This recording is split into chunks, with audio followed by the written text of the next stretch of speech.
Começou mais um episódio do Papo Social Media MLabs e eu, que vos falo aqui, Rafael Kiso, fundador e CEO da MLabs. Estou aqui com a Bárbara Duarte, coordenadora de mídias sociais. Hoje eu tô enrolado aqui, né? Hoje tá difícil, mas também, né, Rafa? Estamos gravando numa sexta-feira, né? Não é por isso, é porque agora o assunto é tenso. O assunto é tenso e eu vou te falar, viu? Olha aqui, ó, é tenso. Por quê? Vamos falar de algoritmos. Algoritmo, amigo ou inimigo, amigo afinal? Ou inimigo. Ou seja, qual dos dois você prefere? Que você amigo ou inimigo? E a gente quer botar fogo no algoritmo, se desse, né? Pra botar fogo, queria sim botar fogo no algoritmo. Mas eu acho que esse papo vai ser bem legal, Rafa, porque...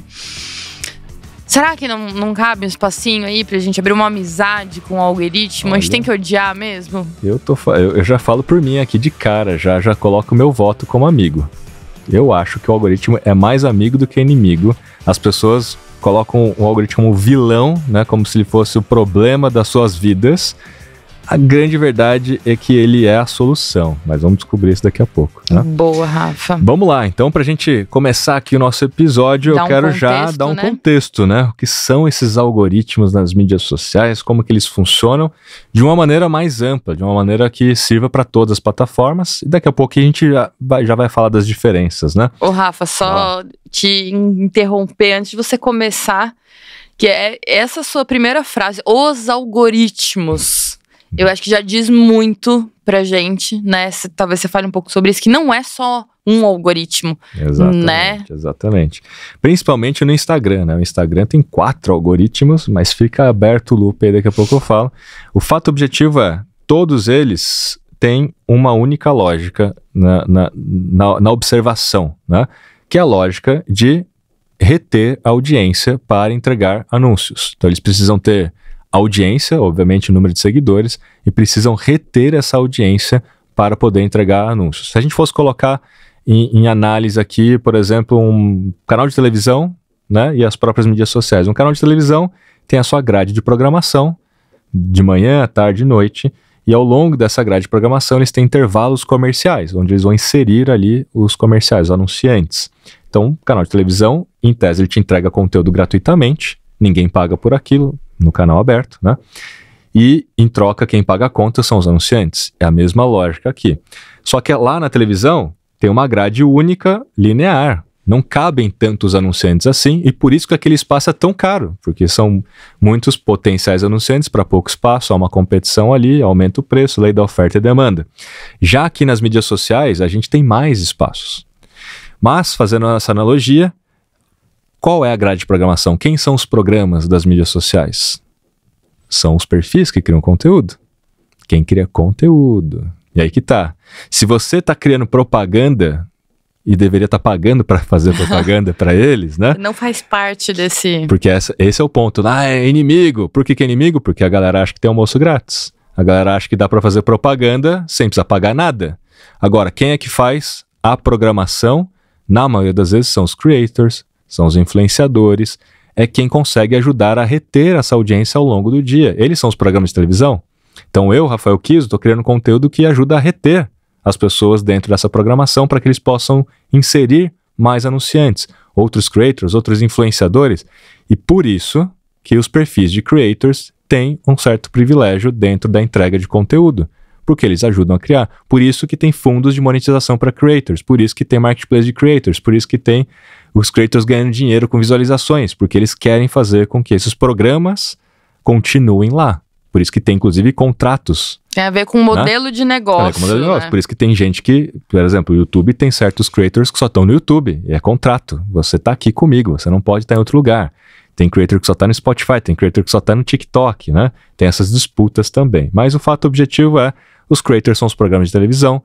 Quem cria conteúdo, inclusive, pode ser um perfil de uma marca. A MLabs é uma marca, mas a MLabs cria conteúdo de valor, ajuda a reter, ajudou a reter, tá jogando o jogo, que é o modelo de negócios, né? Então, se você faz propaganda, você não ajuda a reter, concorda? Você só espera 5 segundos no YouTube para pular. Propaganda não ajuda a reter. Se você tá achando que você pode fazer propaganda de graça. Por isso que flopa, por isso que não alcança, por isso que não engaja propaganda. Não é porque o algoritmo detecta que é propaganda também não, tá? Porque o próprio sistema faz com que essa auditoria aconteça naturalmente. As próprias pessoas não engajam com aquele post tipo propaganda. Elas rejeitam propaganda nas mídias sociais. Ninguém entra nas mídias sociais para ver propaganda. Então, esse é o fato. Quando a gente entende isso, eu não preciso entender de mais nada de algoritmo. Eu só preciso entender uma coisa. O conteúdo que você está fazendo vai ajudar a reter? Ou vai ajudar a expelir as pessoas? Ou vai ajudar a pessoa a querer sair daquele lugar porque ela não aguenta mais ver aquela propaganda? Se ajuda a reter, é o tipo de conteúdo que eles vão adorar distribuir. Se não ajuda a reter, é o tipo de conteúdo que vai flopar. Então, gente... Não adianta culpar o algoritmo, Não ajuda a culpar o algoritmo, não adianta falar, mas está caindo alcance, está caindo engajamento. Isso é apenas 1% de tudo que realmente vai acontecer com o seu conteúdo. O resto, os 99%, tem a ver com o seu conteúdo em si. Tem a ver com a sua dedicação em criar um bom conteúdo e interagir com as pessoas. Não é só criar conteúdo pensando que o seu conteúdo se limita à imagem e à legenda. O seu comentário faz parte do seu conteúdo também. Né? O seu comentário também tem que ser premeditado para ser um complemento do conteúdo. A forma como você se relaciona com as pessoas no direct, no stories, usando todos os formatos, não usando apenas um formato, né? Quanto mais você se dedica em uma plataforma, mais rápido você cresce nela. Quem se dedica mais ao LinkedIn, cresce mais no LinkedIn do que no Instagram e vice-versa, né? Então, gente, não teria forma mais didática, na minha opinião, de explicar como funcionam os algoritmos de todas as plataformas, porque todas elas são regidas pelo mesmo modelo de negócio. Faz sentido para você? Faz muito sentido, Rafa. E acho que realmente quando você entende isso, a gente consegue desenvolver um trabalho melhor e lidar com um algoritmo, assim, de uma forma mais pacífica mesmo, né? Eu acho que... E tem uma outra coisa. O algoritmo, ele tá ali para ajudar também a você, enquanto pessoa, ser humana, a receber bons conteúdos que são do seu interesse também. E é isso que eu ia falar. Né? Ele é muito mais amigo do que inimigo, porque ele tá pensando na experiência do usuário. Então, assim, imagina se a gente só fosse impactado em qualquer tipo de mídia. Se a gente só fosse impactado por conteúdo relacionado a marcas e coisas que a gente gosta, que a gente vê valor ali no dia a dia. O que apareceria pra você seria completamente diferente do que apareceria pra mim. A gente tem gostos muito diferentes pras coisas, né? Então, seria... Só que assim, ia ser bom para pro anunciante, digamos assim, porque é um público muito mais qualificado. E é bom pro cliente que tá recebendo só propaganda, entre aspas, que na verdade não é propaganda, né? É um bom conteúdo relevante, mas que reforça ali alguma marca, enfim, um relacionamento com uma empresa. E por que entender de algoritmos é tão importante para os profissionais de marketing, na sua opinião? Já dei um spoiler aqui, né? Assim, é importante porque a gente consegue trabalhar melhor e planejar melhor aquilo que a gente está produzindo, né? Então, se eu entendo como o algoritmo funciona, eu consigo planejar o meu conteúdo. Se eu entendo que o algoritmo do TikTok tem ele é diferente do Instagram Reels, que é diferente do Instagram Story. Então, eu vou entender qual que é o melhor conteúdo, qual que é o melhor formato para eu passar a informação que eu quero passar e que vai ajudar aquele usuário a reter naquela determinada rede, assim. Uhum. Então, na verdade, você tem que fazer uma junção para deixar todo mundo feliz, né? Assim, que deixar o cliente, o consumidor final ali feliz, que ele vai continuar na plataforma, a plataforma e os algoritmos vão ficar felizes com você e no final das contas o seu resultado vai ser bom, tanto em alcance e engajamento, que todo mundo fala, né? Uhum. Quanto nas outras métricas em relação aí, né? O céu é o limite, em tráfego, em conversão, e em qualquer outra métrica. Então, eu acho que a partir do momento que você entende qual que é o funcionamento do algoritmo, entende qual que é o funcionamento do seu público, você consegue criar um conteúdo de valor e com uma perspectiva ali, né, de adesão ótima. Tem um ponto aí que eu acho que é legal, que assim, né, por que é importante também? Porque ele é amigo a ponto de te dar um feedback que ninguém te daria. O que é o feedback? Cara, seu conteúdo não tá alcançando, não tá engajando. Se você perguntar pra alguém, gente, fiz um conteúdo aqui, antes de você publicar, né? O que você acha? Você acha que vai ser legal? Eu falo, não, pô, legal, bacana e tal, aquele bando de falso, né? Manda aí, publica aí, né? Aí, poxa, Depois que o negócio está no ar, o feedback é imediato. Feedback das pessoas, não é o algoritmo. As pessoas não se interessaram por aquilo, não viram relevância naquilo. Às vezes não é o conteúdo em si, é a forma como você fez o conteúdo. E você colocou muito bem. Tem formatos diferentes e cada formato pode ser que inclusive seja regido por um algoritmo diferente. O Reels é um algoritmo, Stories é outro algoritmo, Feed e tem o Explorar. Se você entende esse jogo, você vai criar um formato correto para a etapa correta da jornada, inclusive. Você vai entender melhor como é que funciona os algoritmos para poder, de fato, ter mais ressonância junto com as pessoas. Agora, é um feedback, então assim, não culpe. Olhe para aquilo e fala, eu estou fazendo alguma coisa errada. Não tente colocar a culpa no outro em primeira instância, achando que é um, como é que chama, é um complô coletivo de abaixar o engajamento, que aí um começa a perguntar pro outro, o seu engajamento também caiu? O seu engajamento também caiu? E se porventura 3 pessoas falarem que sim, você acha que, tá vendo? Tá vendo? O algoritmo tá derrubando essa semana de todo mundo. Não é, gente, não é. Infelizmente não tem uma receita de bolo, assim, né, pra fazer as coisas certas e pra... Como eu vejo às vezes alguns posts, como driblar o algoritmo. Eu falo, gente, coitado do algoritmo, ele tá ali fazendo seu trabalho assim como nós, entendeu? Ele está ali em prol de uma mídia social. É claro que para quem é criador de conteúdo, às vezes até se sente um pouco ilimitado, porque eu tenho que fazer as coisas no formato que o algoritmo pede.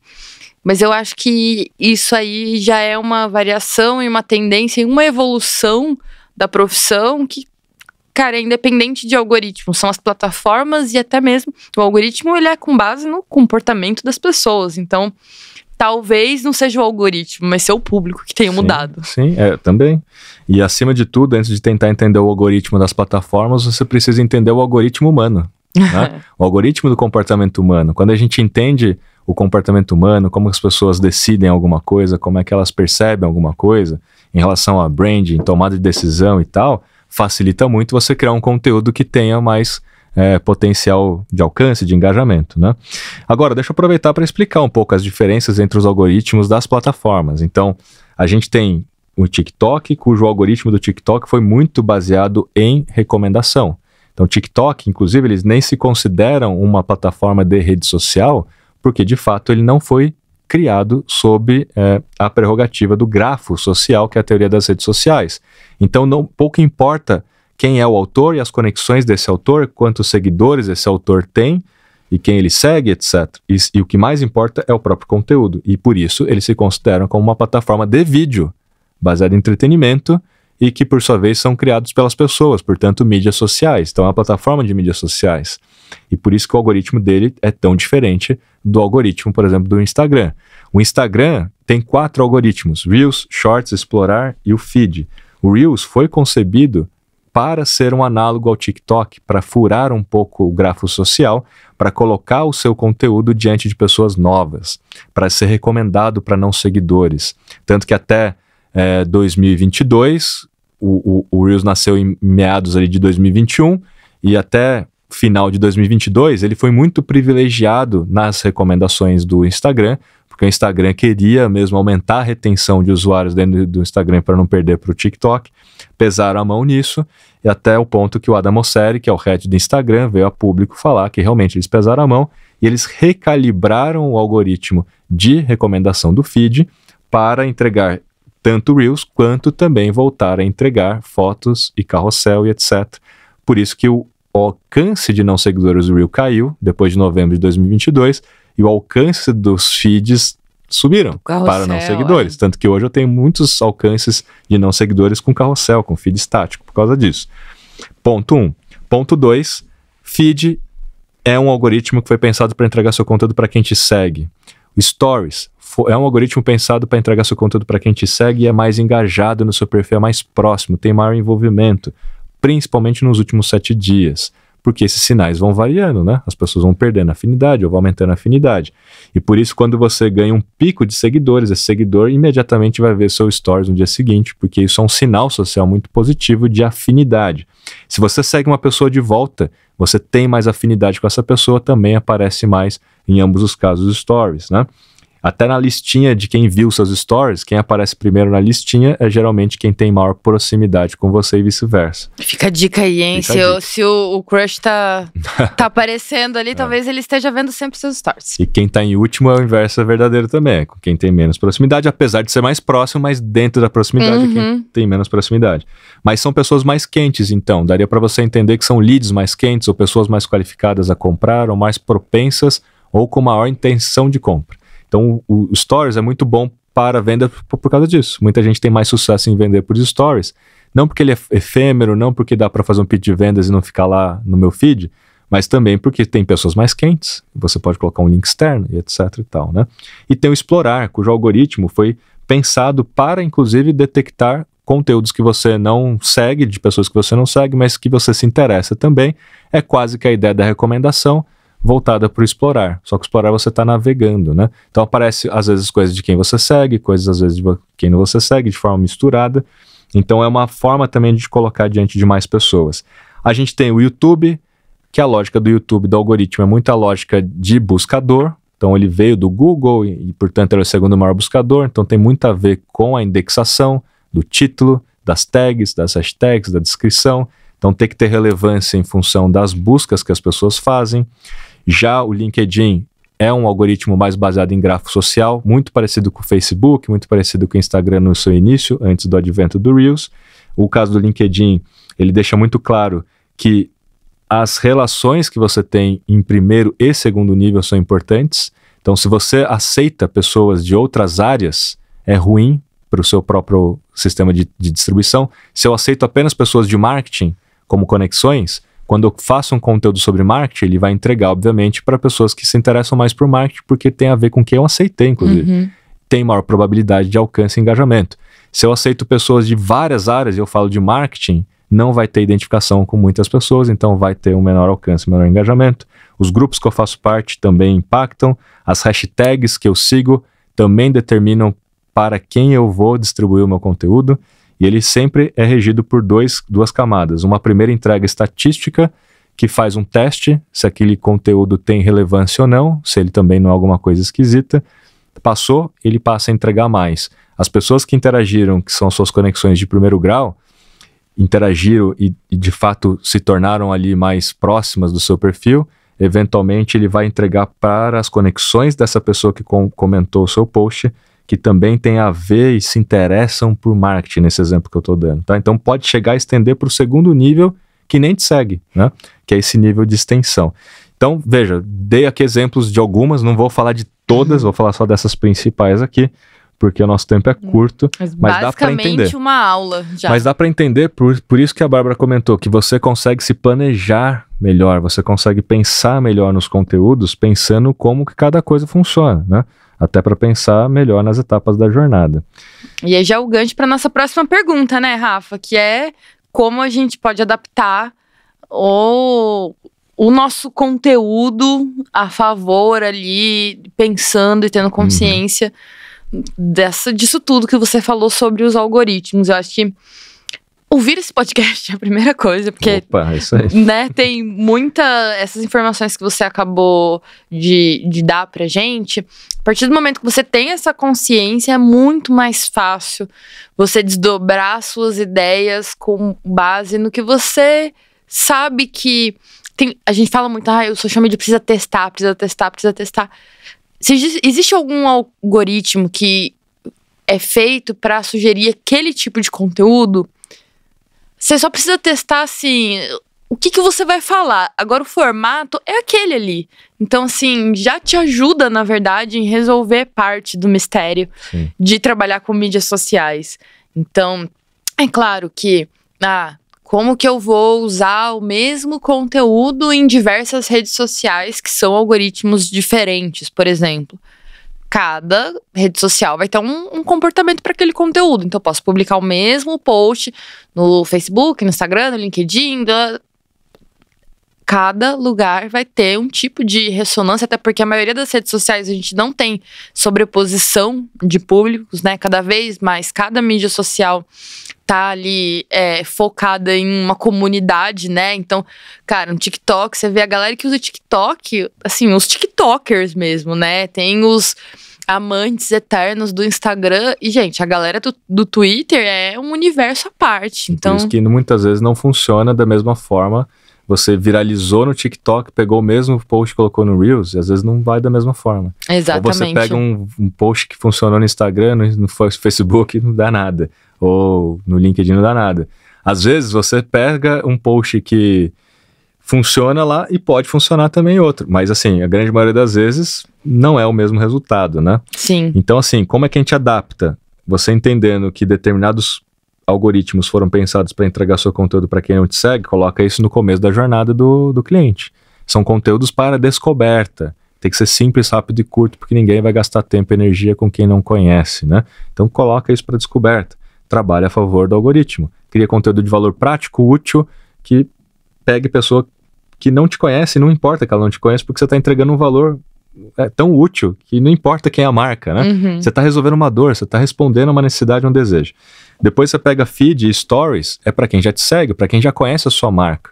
E stories é para quem já é mais próximo. Então, o tipo de linguagem, a abordagem vai ser pensando nisso, é quem é mais próximo. Sim. Eu já posso comentar com a galera certas coisas que elas vão saber o que eu tô falando, né? Vamos saber quem eu sou. Quem eu sou. Aí você tem uma live que você pode fazer para a etapa de compra e conversão, justamente porque é um formato mais longo e pensando até estrategicamente, eu vou anunciar minha live nos stories para trazer quem é mais quente para minha live, justamente para eu trazer um potencial de conversão maior para a live. Eu posso fazer na experiência compartilhada, ou melhor, na própria, que é a quarta etapa, um stories privado, usando os recursos de stories privado, tipo Close Friends, ou o canal de transmissão do Telegram, do WhatsApp, ou mesmo do Instagram que agora tem, né? Ou até mesmo a aba de comunidade dentro do YouTube, daria para falar só com quem me segue já ali de alguma maneira, e tem experiência compartilhada, dá para usar até o sticker do Use a Sua, o Sim. adesivo de Use a Sua para criar uma corrente, ou criar uma hashtag no TikTok, uma missão patrocinada dentro do TikTok para que todo mundo crie vídeos em cima daquela missão, entendendo que lá é sobre comunidades, como você colocou. Então veja, eu já entendo muito dessas lógicas, mas quando você entende isso que eu estou falando, você começa a traçar sua estratégia na jornada inteira, posicionar cada coisa no seu lugar e ter uma expectativa de resultado adequada para cada coisa. E aí você vê que faz sentido. E não espere muito engajamento na etapa de conversão. Qualquer conteúdo na etapa de conversão vai engajar menos. Qualquer conteúdo na etapa de descoberta tem que engajar mais, né? Porque é sobre valor prático. Na conversão é sobre moeda social, é sobre prova social, é quebrar objeção, não é para engajar, né? Então você vai criando a sua expectativa correta. Boa. Muito bem, vamos para os mitos e verdades? Vamos para os mitos e verdades. Tem vários mitos, né? Sobre algoritmos. E aí eu vou começar com o primeiro. Você mudou essa frase aqui, que minha frase estava melhor que a sua, viu? Ixi, olha o feedback. o feedback. Eu tinha colocado que orgânico só fruta. Não existe mais. Eu acho que você não entendeu. É que, Bárbara, você tem que entender que você não pode ofender as pessoas, entendeu? Você não pode ofender as pessoas. Eu já vi frases piores do que essa. Falando assim, você só vive de orgânico, quem só vive de orgânico é fulano de tal. Ainda cita o nome, entendeu? Não, mas... Vai, a piadinha é essa, mas vamos lá pro mito sério agora. O alcance orgânico está morto devido aos algoritmos das mídias sociais. Aí você colocou esse mito um pouco mais pesadão. Caramba, hein? Foi eu que coloquei, não. Foi o ChatGPT que colocou. Eu pedi pro ChatGPT falar, ó, me dê mitos e verdades aqui com base nisso que eu tô falando. O alcance orgânico está morto, Rafael. Morreu? O alcance orgânico morreu? É que muita gente acredita. Não, é que muita gente acredita que por conta da história toda de você ter que colocar dinheiro para alcançar. O algoritmo vai me favorecer só se eu patrocinar. Sabe aquela história assim? Como é que tem uma frase lá? Enfim, daqui a pouco eu lembro essa frase, mas o fato objetivo é: todo mundo acha que as plataformas de mídias sociais são tipo um drug dealer. Você entra, aí eu te dou um alcance aqui, ó, orgânico, etc. Aí chega um ponto que eu falo, agora você tem que pagar. Agora você tem que pagar, vou te limitar. Eu vou te viciar achando que tudo de graça, né? Deixar você feliz. Vou deixar você dependente da minha mídia social. Ai, gente, né? Mas... Tô fazendo uma analogia aqui, mas é isso que a galera acha. Pesadão. Que eu vim aqui, criei, tinha um puta de um alcance legal e agora não tenho mais. Por quê? Porque os caras estão me forçando apagar. Na verdade é que passaram 5, 6 anos, né? E tudo mudou, as mídias sociais mudaram. E o ambiente que você está no trabalho ali, talvez não... Cara, não é o suficiente você alcançar aquele número de pessoas pra você conseguir o resultado que você tinha antes, porque tem mais pessoas nas mídias sociais. E não é a culpa do algoritmo, né? Eu tenho a impressão que as pessoas, elas pensam que o algoritmo é tipo um fantasminha, ou é um robozinho que, tipo, liga e desliga alguns botões, sabe? Ou liga, tipo, ao Mark Zuckerberg, né? Fala assim, não, ou o tio Zuck lá, como se ele fosse o algoritmo, né? Às vezes ele nem tá sabendo o que tá acontecendo. Mas o fato é, gente, não morreu e, pra mim, tá mais vivo do que nunca. Porque quanto mais pessoas criam conteúdo dentro das plataformas, mais esse algoritmo orgânico precisa atuar para filtrar aquilo que é bom e aquilo que é ruim. Você, enquanto usuário, você coloca no lugar do usuário agora, não só de quem criou conteúdo, né? Você ficaria dentro de um Instagram, de um TikTok, se só aparecer coisa ruim, irrelevante para você? Não. Então, esse algoritmo está atuando cada vez mais para filtrar, porque tem mais gente criando conteúdo, e mais gente criando conteúdo. Não aumenta o número de pessoas que se cadastram no Instagram, ele está batendo num teto, então só aumenta o número de pessoas que criam conteúdo. E geralmente, e invariavelmente, entram pessoas que não conhecem nada de criação de conteúdo, entram pessoas que não sabem das técnicas, não sabem o que é criar um conteúdo de valor. Por isso que crescem os perfis também que ensinam sobre isso, né? Porque todo mundo quer saber como é que faz. Eu posso afirmar para vocês, os meus conteúdos batem organicamente, né? 50% a 60% em relação ao número de seguidores que eu tenho. Que já é muito. Na média, a gente tá falando de 12%, 13% de alcance orgânico em relação aos seguidores que alguém tem, né? Tem gente que tem muito menos do que isso. Obviamente tem gente que tem mais, mas estou falando do meu caso, na média. E teve vários casos, não foi vários casos, pelo menos talvez um a cada 3 semanas eu tenho um desses aqui, que eu alcanço mais gente do que eu tenho número de seguidores. Então, eu tinha posts, em setembro do ano passado, eu estava com 99 mil seguidores, eu fiz um post que alcancei 110 mil pessoas organicamente. Em março deste ano, de 2023, fiz um post que eu estava com 143 mil seguidores, alcancei 199 mil pessoas organicamente. E não era Reels, né? Não era Reels. Então, assim... Não era dancinha. E não era dancinha, era conteúdo de verdade. Tava falando sobre alcance do Instagram, tava falando dos horários das mídias sociais, né? E eu tô dizendo que, poxa, foi publicado pela MLabs, inclusive, agendado e publicado pela MLabs, então tem esse mito também, né? Não diminui o alcance você agendar e publicar por uma plataforma como a MLabs, e eu alcancei bastante. Então, para mim, tá muito mais vivo, mas qual é o lance? É aquele lance do feedback. Cara, isso aqui é o que a galera curtiu de ver. Isso aqui que tem valor pra galera. Isso aqui é um feedback positivo pra mim. E ao mesmo tempo, aquele que teve 10 mil de alcance... Acho que eu não tive 10 mil de alcance, sei lá, faz anos. Mas, sei lá, teve muito menos alcance na média do que eu tenho no dia a dia. Aquilo é um feedback pra mim. Falei, cara, isso aqui... Não tá legal. Não tá legal. Isso aqui a galera não se interessou. Não foi o algoritmo que falou é ruim. As pessoas não interagiram. Aquela primeira amostra estatística que o algoritmo... distribui, né? Ele distribui primeiro para uma amostra. Se essa amostra não interagir, não engajar, não mostrar sinais sociais positivos, ele não vai distribuir. Não vai entregar. E aí, voltando aqui para os nossos mitos, o uso excessivo de hashtags pode levar à punição dos algoritmos. Olha, pelos algoritmos. O que você acha? O que você acha? Rafa, acho que isso é um mito, viu? Acho que é uma punição, a não ser que ele identifique que o conteúdo que você está fazendo é um conteúdo do tipo spam. Aí sim. Agora, talvez punir, ser bloqueado, não, que acho que punição no Instagram a gente sempre pensa numa penalização, né? A punição não é tipo, não vai tão bem, ou talvez não vai entregar esse meu conteúdo. Acho que isso não é a punição. Acho que punição seria mais o caso ali de um bloqueio, um alerta, alguma coisa. E hashtag não tem nada a ver com isso. O ponto é a história do shadow ban, né? O próprio Instagram, quando fala sobre esse assunto, afirma categoricamente que não existe shadow ban. E na mesma resposta afirma o seguinte: o que existe é uma diminuição do seu alcance em função da violação de determinadas políticas e diretrizes da comunidade. Entre elas, talvez usar hashtags banidas, né? Então, assim, você tem, de fato, essa mas aí não é o uso excessivo de hashtags, né? De hashtags. Se você usar 30 hashtags, que é o limite, mas usar hashtags que são relevantes para o seu conteúdo, tá tudo certo, não há uma penalidade. Mas existem sim hashtags banidas, tanto que o sex to you, né, que era o sextou. Sextou, infelizmente. Já foi. Não é mais uma hashtag banida, mas já foi, né? E dava probleminha aí, né? Então, assim, mas daria na legenda também, dependendo do que você escreve na legenda, pode ser que haja um tipo de penalidade, mas essa penalidade nunca vai ser tão aparente para você, porque ele vai diminuir o seu alcance. Penalidade, de fato, é quando você faz tipo, um conteúdo sobre promessas ou medicamentos ou de ganho de fácil de dinheiro, clickbait, etc. Aí você vai olhar no status da sua conta, vai estar lá claramente que houve algum tipo de penalidade e vai te dizer ali o porquê, né? Geralmente está lá.